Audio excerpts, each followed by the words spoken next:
western horn of Africa, now a Somali inhabited territory. The oldest indication of Stone Age human habitation was evidenced with the discovery of Herculean stone blades and flint tools discovered in the vicinity of Hargeisa and in the caves along the Golis escarpment, dating back to roughly 12,000 years to 40,000 years ago. Moreover, Hayward Seton Carr, a game hunter and adventurer affiliated with the British Royal Geographical Society, discovered stone hand axes at Jelelo between the port of Berbera and Hargeisa in 1896, which dates back to 40,000 years ago. The Somali prehistoric hand axes have since been exhibited in public museums such as the British and Australian museums. Yet still, more evidence of prehistoric human habitation of the Somali territory was discovered at Las Gale complex, located about 50 kilometers north of Hargeisa. The Las Gale cave paintings depict images of cows and local inhabitants dressed in what appears to have been ceremonial robes, and even a few dogs. The humans have their hands in the air in what is considered a worshipping posture. The cave walls are also covered in old hieroglyphic scriptures. Somalis have known the existence of these caves for centuries and have regarded them as historical sites, hence the Somali name for these caves. Yet still, the Western world only found out about these sites in 2003, when a French team of archaeologists was searching the caves in the area. The paintings of Las Gale demonstrate early pastoral livestock herding in the Horn of Africa. In particular, the camel is believed to have been domesticated in the Horn of Africa between the 3rd and 2nd millennium BC, and from there they are reportedly spread to Egypt and the north of Africa.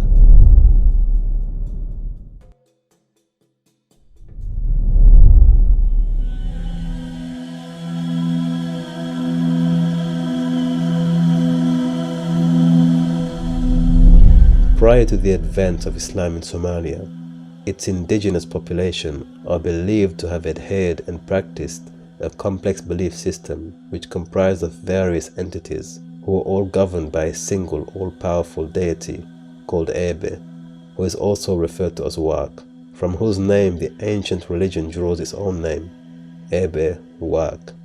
Their ordinary religious temples and places of worship were known as Khero. However, for more ceremonial events, the ancient Somalis would attend the Talo, where important rituals were conducted under the guidance of a priest known as Wadad. With the scarce historical documentation still extant and available to researchers in this area, we can outline a basic overview of the ancient spiritual hierarchy upheld and venerated by the ancient people of Somalia. The religion of Ebe Waaq is said to have been comprised of the following key figures. Above all deities and entities in the religion of Ebe Waaq was the mighty Waaq, who presided over the affairs of humanity. It was he that the ancient people of Somalia venerated above all others. They attributed to him the creation of mankind for the sole purpose of praising and venerating him. According to classic Somali legends, he lived in the heavens, and whenever nomads successfully prayed for rain, it was known as Barwako, which researchers have loosely translated as God's rain. The identity of this Somali deity is also believed to have been synonymous to that of the ancient Cushitic sky god. Besides Waaq himself, the ancient people of Somalia also venerated the Ayanle, who are believed to have been good spirits who acted as mediators between God and human beings. The Ayanle were also held as auspicious mediators and conveyors of blessings. In biblical terms, these could be comparable to angels sent to guard over humanity. Also somewhat comparable to the angel of death was Hor. He was believed to have been the messenger of destruction and was commonly depicted in the form of a large bird. Some historians have drawn comparison to the ancient Egyptian deity, Horus, whose name also bears a very similar resemblance to that of Hor. Finally, the ancient religion of Ebe Waaq incorporated the concept of divine retribution, justice, and punishment for the evils committed by mankind. The conveyor of such retribution and punishment was known as Nidar, also known as the righter of wrong. Nidar was ultimately venerated as a protector and champion of the oppressed.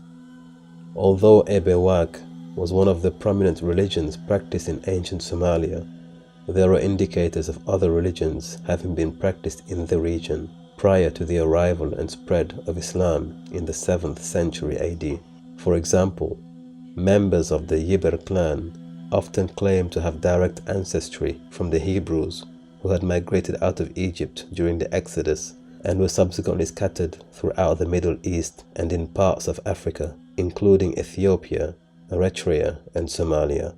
Recent historic studies partially support this claim, as some of the early settlers living along Somalia's southern coastal cities, such as Mogadishu, Bosaso, Bormama, and Borko, may have indeed practiced early forms of Judaism, as was the case in neighboring Ethiopia and in Yemen, as well as in certain regions of mainland Arabia, long before the advent of Islam.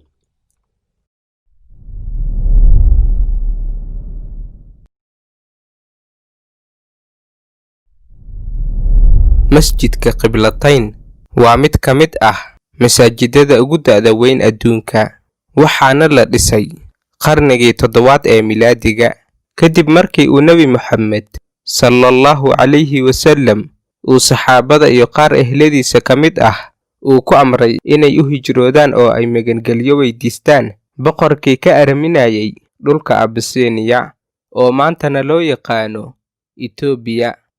Hijradan waxaa loo yaqaanaa hijradii ugu horeysay.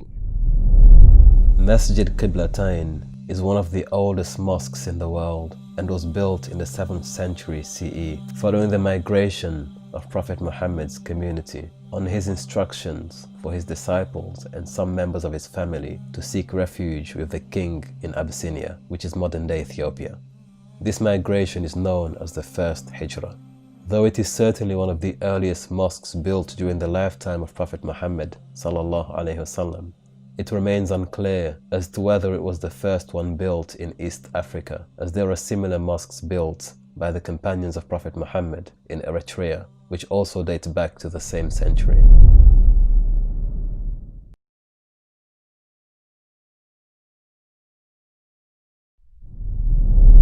The mosque in Zayla is distinct from later mosques due to the fact that it was built facing both Mecca to the north and Jerusalem. The history of this mosque reveals a lot about the early spread of Islam in this region, which was characterized by Somalia's large-scale conversion into Islam following the arrival of the first Arab Muslim migrants who had traveled out of Mecca and journeyed through Salak towards the kingdom of Aksum in the 7th century. From these records, it is evident that the native population of Zayla had accepted Islam long before the rest of Africa and even before most of the Arab regions. Among the earliest indigenous Somali tribes to accept Islam were the Dir clan. It is also reported that they helped the Arab migrants in the construction of this early mosque. Though now mostly in ruins, the prayer direction towards both Mecca and Jerusalem still remain visible. There are also a few other features, including the arch on the right, 2 square windows, and a few columns with the rosettes intact and a bent minaret.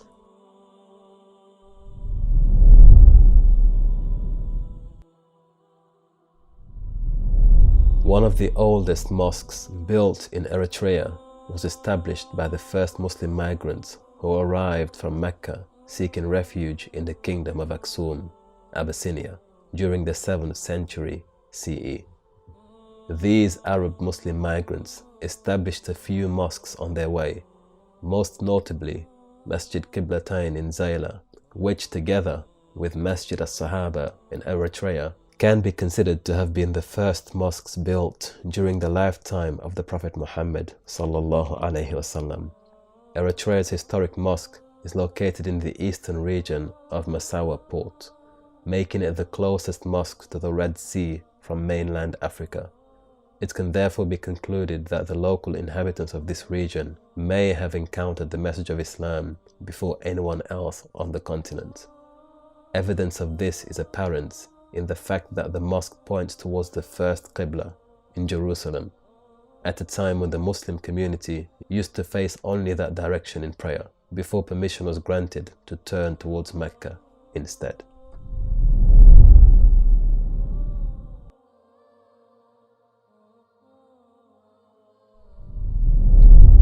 Although the mosque is commonly accepted to have been built during the lifetime of Prophet Muhammad sallallahu alaihi wasallam, however, since then there have been further architectural developments throughout the years.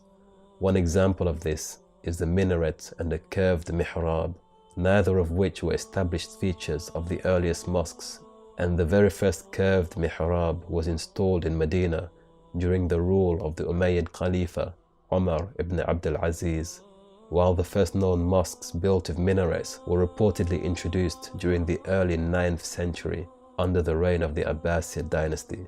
These features became more popular during the 11th century. Today, Masjid al-Sahaba is a historic site where occasional prayers are offered as part of ceremonial functions. The mosque maintains its simple structure with its mihrab and 4-stepped mimbar.